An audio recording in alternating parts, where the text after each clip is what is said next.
প্রধান বিচারপতি রিফাত রশিদের সাথে ওয়াকারুজ্জামানের সাক্ষাৎ, প্রধান উপদেষ্টার সাথে জেনারেল কামরুলের সাক্ষাৎ। এই দুটি ঘটনা আগস্ট মাসের শেষ দিন অর্থাৎ 31শে আগস্টের সন্ধ্যা থেকে যে আলোচনা শুরু হয়েছে এই মাস পুরো চলতে পারে। প্রধান বিচারপতির সাথে ওয়াকারুজ্জামানের কী কাজ থাকতে পারে, এটা সবার প্রশ্ন। এর মধ্যে জুলকারনাইন সায়ের স্বামী ওয়াকারের ঘনিষ্ঠ হিসেবে পরিচিত, তিনি একটি দীর্ঘ ফেসবুক স্ট্যাটাস দিয়ে সেখানে লিখেছেন, যতই চেষ্টা করেন 4 তারকা জেনারেলকে সরাতে পারবেন না, এবং আপনারা যেসব জেনারেলদেরকে সরানোর চেষ্টা করছেন তারা নিজ নিজ যোগ্যতায় নিজ নিজ আসনে সমাসীন। অর্থাৎ যেই সব সেনা অফিসারদের নাম বিরুদ্ধে জাতিসংঘের তদন্ত কমিশনের পর মানবাধিকার রিপোর্ট থেকে জানানো হয়েছে 72 জন সেনা অফিসারের বিরুদ্ধে বিচার করার জন্য আহ্বান জানানো হয়েছিল, কিন্তু ওয়াকারের কারণে তাদের বিরুদ্ধে কোনো আইনানুগ ব্যবস্থা নেওয়া যাচ্ছে না। গুম কমিশনের যথেষ্ট প্রমাণ থাকা সত্ত্বেও কোনো ব্যবস্থা নিতে পারছে না। এমনকি আরও অধিকতর নিশ্চিত হওয়ার জন্য যে তদন্তের প্রয়োজন তাদেরকে আর্মি এরিয়াতেই ঢুকতে দিচ্ছে না।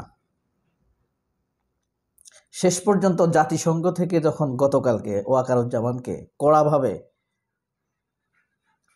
বার্তা দেয়া হয়েছে, তখন সেনাপ্রধান বুঝতে পেরেছে যে এদের বিচারের হাতে তুলে দিতেই হবে। এখন বিচারকে প্রভাবিত করার জন্যই প্রধান বিচারপতির সাথে সাক্ষাৎ করেছে ওয়াকারুজ্জামান। আমাদের জুলাই আগস্টের গণ অভ্যুত্থানে ছাত্র জনতার হত্যার সাথে প্রত্যক্ষ পরোক্ষভাবে জড়িত অন্তত 72 জন সেনা অফিসার, জাতিসংঘের রিপোর্ট অনুযায়ী। এই সেনা কর্মকর্তাদের বিচারের তালিকাভুক্ত করতে 50 পেজের একটি রিপোর্ট তৈরি করেছিল জাতিসংঘের মানবাধিকার কমিশন, এদের বিচার করানোর জন্য এবং এদের অপরাধ নিয়ে। এই অপরাধগুলোর ব্যাপারে ওয়াকারুজ্জামান ওয়াকিবহাল, কিন্তু আমলে নিতে নারাজ। উক্ত 72 জন অফিসারের সবাই কিন্তু প্রত্যক্ষভাবে ছাত্র জনতা হত্যার সাথে জড়িত নয়, কেউ পরোক্ষভাবে জড়িত। এর মধ্যে একদম সরাসরি ছাত্র জনতা হত্যার সাথে জড়িত 22 জন সেনা অফিসার। জাতিসংঘের রিপোর্টে প্রকাশিত হবার পর হতে ইন্টারিম সরকারের গুম খুন কমিশনে তাদের বিরুদ্ধে নানান অভিযোগ রয়েছে। শুধু ছাত্র হত্যা নয়, আরও তাদের বিরুদ্ধে প্রত্যক্ষ নানান অভিযোগে অভিযুক্ত তারা। আর বাকি 70 জন 1-2টি খুন করেছেন, তবে হত্যার সাথে তারাও জড়িত। তাহলে বুঝেন এই 22 জন কত ভয়াবহ অপরাধের সাথে জড়িত। এখন ওয়াকারুজ্জামান এই 72 জন লোকের বিচার করতে দিতে রাজি নয়। এখন জাতিসংঘের চাপ দেওয়ার ফলে ওয়াকারুজ্জামান সরকারের সাথে একটি নেগোসিয়েশনে যায় যে যারা গুরুতর অপরাধী 22 জন তাদের বিচার করেন। তবে এই 22 জনের মধ্য থেকে একজন কিন্তু জেলে, জিয়াউল হক, কোন মাপের অপরাধী, খুনি, বুঝতে পারছেন? এবং আরও 5 জন পলাতক, দেশের বাইরে পালিয়ে গিয়েছে। এটার উপরে সরকারের সাথে সেনাবাহিনীর ওয়াকারুজ্জামানের ইউনূসের সাথে একটা বোঝাপড়া হয় যে এদের বিচার, এই 22 জনের অন্তত বিচার শুরু হোক। নাজিমুদ্দৌলা, তারপরে নাজিমুদ্দিন, জিয়াউল হক, জিয়াউল আহসান, এরা এসব অপরাধীদের মধ্যে এক একজন। তবে ফ্যাক্ট হলো মিলিটারি প্রধান অর্থাৎ ওয়াকারুজ্জামান ইতিমধ্যে নাজিমুদ্দৌলা থেকে আবার পদোন্নতিও দিয়ে ফেলেছে। তারা বুঝতে পারছেন এই অপরাধীরা, এই 72 এবং 22 জন যে অপরাধী, তারা ওয়াকারের কত ঘনিষ্ঠ, বুঝতে পারছেন? এখন ওয়াকার তো তাদেরকে বিচারের হাতে তুলে দিতে তাদের খারাপ লাগবে, খুব স্বাভাবিক বিষয়। এখন এই কারণে প্রধান বিচারপতির সাথে সাক্ষাৎ করেছে ওয়াকারুজ্জামান, যেন বিচারকে অ্যাডাল্টারেট করা যায়, বিচারকে ফেব্রিকেটেড করে একটি রায় দিয়ে এদেরকে বিচারের হাতে দিয়ে আবার নির্দোষ প্রমাণ করে যেন আদালতের মাধ্যমে ফিরিয়ে আনা যায়। ওয়াকারের টার্গেট এটা। অর্থাৎ ওয়াকার সেনাপ্রধানের সাথে সাক্ষাৎ করেছে আনন্দে নয়, ক্ষমতা দেখাবার জন্য, তবে ভয়ে। ওয়াকারের হাতে ক্ষমতা আছে, তার চাইতে বেশি ভয় আছে। আপনি বুঝেন এই অপরাধীদের, গুম হত্যাকারীদের যদি বিচার না হয়, তাহলে জাতিসংঘ আমাদের সেনাবাহিনীর উপরে স্যাংশন দিবে, খুব স্বাভাবিক। স্যাংশন দিলে কি হবে? জুনিয়র অফিসার সৈনিকদের যে ইনকামের পথ মিশনে গিয়ে সেটা বন্ধ হয়ে যাবে। ওয়াকার সেই ভয় থেকে এই কাজগুলো করছে।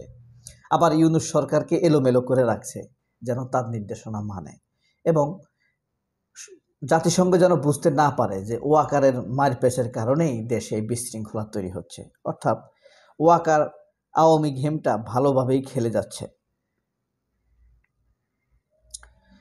আরেকটা আশ্চর্য ব্যাপার হলো, এই 22 জন বলেন আর 72 জন বলেন, প্রত্যেকটি অপরাধী সেনা অফিসার ওয়াকারের অত্যন্ত বিশ্বস্ত। এই কথাটা কিন্তু আমি বলে আসছি।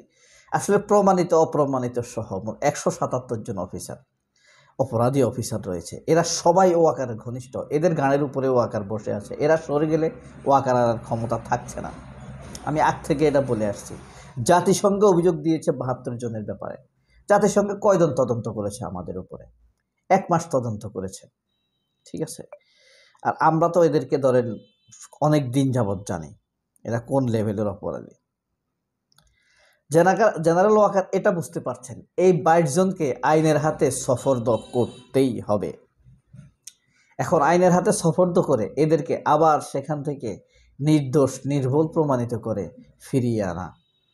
এখন কথা হলো, ইউনূসের সাথে জেনারেল কামরুল দেখা করেছে। যেই কামরুলকে সেনাপ্রধান করার কথা ভেবেছিল, এরকম একটা গুজব ছড়িয়েছিল, এটা আসলে সত্য নয়। উপদেষ্টা সিকিউরিটি অ্যাডভাইজার খলিলুর রহমানকে, ডক্টর খলিলুর রহমানকে মেলাইন করার জন্য, মানুষের সামনে ছোট করার জন্য এই তথ্যটি উপস্থাপন করা হয়েছে।